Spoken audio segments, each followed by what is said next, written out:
आज मु कर कढ़ाई पनीर बनवाई मु पनीर को ए साइज काटी देछि ताकु तेल रे लाइट ब्राउन कर फ्राए कर देछि।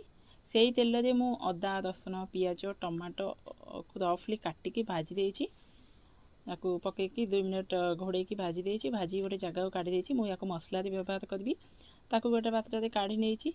से पैन रे आउ 2 चम्मच तेल देकी मु बड़ बड़ साइज रो काटे दिथबा पियाज कैप्सिकम को भाजी की गोटे जगह को काढ़ी देछि। आगे को भाजी की रखी मसला को ग्राइंडिंग कर देछि।